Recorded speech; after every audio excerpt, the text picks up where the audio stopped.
What's going on, everybody? Welcome back to TTP Ravens Media, bringing you Ravens content every single day. If you want to stay at daily Ravens content, make sure to hit the subscribe button down below and turn the notification bell on if you want to get notified every single time I upload a brand new video. Before I get into today's video, I want to give a shout out to everybody that came to the post-game reaction and the pre-game stream that we did on the channel. We do it before and after every single game. Shout out to everybody that came through. It was a ton of fun. It really helped. We were just breaking the game down and all that stuff. So, this video, I may repeat some things that I said in there.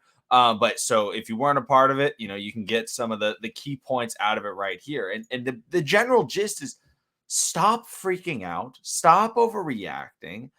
It's week one. And I need to talk about a fair amount of things. So I'm going to go relatively quickly. If you guys want me to make another video that kind of like explains it a little bit more, I can do that. Just comment it down below, but give me your comments, give me your thoughts on the game. If you didn't see the game, Ravens lost to the Raiders 33-27 in overtime. And overall, the offensive line play was very bad. The defense was not good at all. Darren Waller had a lot of drops, still played very well. Hollywood played well. Adafe got his first sack. I don't know. That's it. I'm going to do is like a recap. But the biggest thing that I want to say when it comes to don't freak out is that this team is going to be drastically different by the end of the season. Not even by the end of the season. Definitely before the bye week. Probably by week 5, this team will be drastically different. And I'm not talking about players.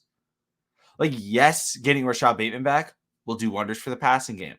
Yes, Nick Boyle will absolutely help this rushing attack. Absolutely. But the biggest thing that came out of this game was that the Ravens couldn't run the football. And they couldn't run the football, which forced them into poor passing situations. And I was mad at Greg Roman because he wasn't getting Lamar outside of the pocket because the offensive line was really struggling. But, obviously, when it comes down to it, Alejandro Villanueva really struggled. Ronnie Stanley struggled. I'm not as worried about Ronnie because it was his first game back since a major injury. Villanueva is his first game on the right side of the field. So, maybe hopefully he's able to improve. But Max Crosby had his number all game. But the reason why is because if you watched the game, you would have recognized something. You probably were upset about something. Tyson Williams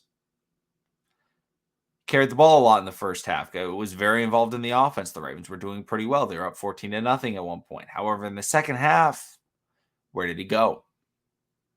Where did the Ravens rushing attack go? It was non-existent. They weren't being able to run the ball. They weren't getting good blocks. They weren't doing any of that. And there's one specific reason why. They didn't call read option. If you have not been watching the Baltimore Ravens in the last 3 seasons under Lamar Jackson, their entire offense, the entire base of their system is designed on the read option and Lamar's ability to run. It is. Because then that sets up just the standard runs with the running back. It sets up Lamar runs. It sets up the play action pass because, even though Lamar ends up keeping it, defenders still have to look and be like, is Lamar keeping it and running or is he keeping it and throwing? It sets up the RPO. It sets up everything. Everything is set up from this read option because when you want to run that ball up the middle and they've been running read option, even if it isn't a read option on that play, the defender's still thinking about Lamar. Oh, I still got to make sure I contain Lamar. Still got to do it, but the Ravens weren't doing it. They were not doing it. When they went for it on 4th and 1 with Latavius Murray on a dive up the middle, what happened? Lamar Jackson snaps the ball, turns around completely, and hands the ball off. It wasn't the standard Lamar look to the edge to read the defender, whether or not he hands it. No, he turned away because he knew it wasn't a read option. And that keyed into that defender saying, oh, I can crash. The defender up the middle crashed. We're able to get Latavius Murray in the backfield. Wasn't able to get the first down. But the reason why the Ravens didn't run option, I don't think it's because they're like, oh, we don't want to get Lamar. It's because they don't have experience. Tyson Williams has been with the Ravens for over a year. But I bet until about a week ago, he had never taken a snap with Lamar Jackson. Like he was playing with Trace McSorley. He was playing a bit with Tyler Huntley on the practice squad last year. He was not expecting until halfway through last Saturday, J.K. Dobbins gets hurt, and then it's like, oh, okay. He's like, now I'm definitely going to make the team, but Gus is that guy. And then on Tuesday, all of a sudden, it becomes, everybody gets sent home because they were like, oh no, we don't want to get anybody hurt. So on Wednesday, it becomes, all right, now you got to start taking a lot of snaps with Lamar Jackson. How much time did he have to prepare for a read option style game with Lamar Jackson? Not enough. That is a play that takes a lot of chemistry in order to be able to pull off. It is because the running back has to know exactly how the quarterback's going to pull it out. And we saw it. They tried to run it and they fumbled. And right when that happened, they did not run it a single other time, I don't believe. Maybe they ran it one more time, but I don't think they ever ran it again after that fumble because they were like, you know what? It's not worth it. They just don't have that chemistry yet. And Tyson Williams, yeah, I'm saying like he has a little chemistry. He has the most chemistry out of everybody. Latavius Murray has been on the Ravens for 3 days. Trenton Cannon, who got cut by the Ravens today, was only on the team for 6 days. Like none of these guys had any experience running the read option. And so when the Ravens are looking at this and saying, oh no, why couldn't we run the football? They weren't utilizing their best asset. Greg Roman doesn't design a rushing scheme without the quarterback heavily involved. But he had to do that this week. You look at Greg Roman, you look at his past success rushing the football. Oh, he's had plenty of guys lead the league in rushing. Well, quarterbacks were Colin Kaepernick, Tyrod Taylor, and Lamar Jackson. The read option was heavily involved. That's a fundamental piece of this scheme. I brought it up in the live stream, and I talked about how that's like saying, hey, Tom Brady, you're not allowed to throw checkdowns this game. It's gonna hurt the Buccaneers offense. Hey, Aaron Rodgers, no audibling this game. It's gonna hurt the Packers. Hey, Patrick Mahomes, no rolling out of the pocket this game. That's gonna hurt the Chiefs. When you take away something that is very pivotal to the team's game plan, and I don't know if anything is more pivotal to any team than the Ravens and the read option, it's going to drastically affect the team. So they weren't able to run their offense nearly as well. And so when you can't run the football, they can't run their style of offense. They want to run the ball, but they couldn't run the ball because they couldn't run the good run plays. All of their good run plays are read option plays. That's where most of their big scores come from. That's what the 4th and 1 came on. The defense was worried about Lamar Jackson running. So they take the outside where Lamar Jackson was likely going, and Tyson Williams was able to go up the middle because they played Lamar. All of a sudden, then they realized, you know what? Lamar's not running. They're not calling designed runs from Lamar. Lamar was scrambling because the offensive line was so bad.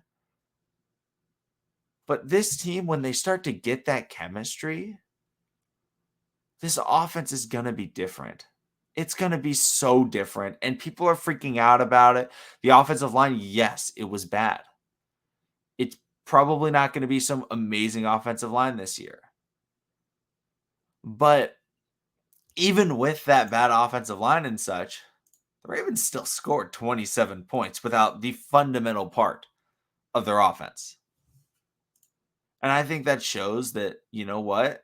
This is still a very solid football team. And next week against the Chiefs, they're not going to have it figured out. Most likely they will not be running a lot of read option. They may run it a little bit more because they have a little bit more chemistry and such, but I'm not expecting them to run it very much, which is going to make it almost impossible for the Ravens to beat the Chiefs because they won't be able to run the ball and they'll have to outthrow Mahomes, which is just how many times have teams done that? Very, very few. And so that's going to be a tough game. So it'll be back-to-back primetime games where the Ravens struggle to run the football, and everybody's going to count them out. The hope is by week 5 against the Indianapolis Colts, they're able to figure it out, and people see, oh, wow, they're actually running the football well again. Well, yeah, they finally have the guys that can run, the read option with Lamar. Plenty of times you get new players, and they go out and they struggle initially because they don't have that chemistry. Think about Julio Jones in Tennessee. Him and Tannehill were not on the same page. They weren't. Will they be by week 10? Absolutely. They will be on the same page eventually. So the Ravens just have to work on it in practice. If they lose at the beginning of the season, yes, that sucks. But at the same time, they got to get it figured out, and they will get it figured out. It just takes reps. And they had to deal with so many injuries. And obviously the secondary, it played poor. Jimmy Smith was out. They threw Chris Westry and Anthony Averett into some difficult, and Brandon Stephens into some difficult situations. Very difficult situations. And, That's just something that the Ravens are going to have to work on and give them a little bit more experience. But overall, guys, don't panic because this team will look drastically different in a few weeks because they'll be able to run the read option and their offense will be back. That's the only thing I can say. So thank you everybody for watching. Subscribe for daily Ravens content. Comment your thoughts and opinions. What went wrong, all that type of stuff. And I will see all of you again tomorrow.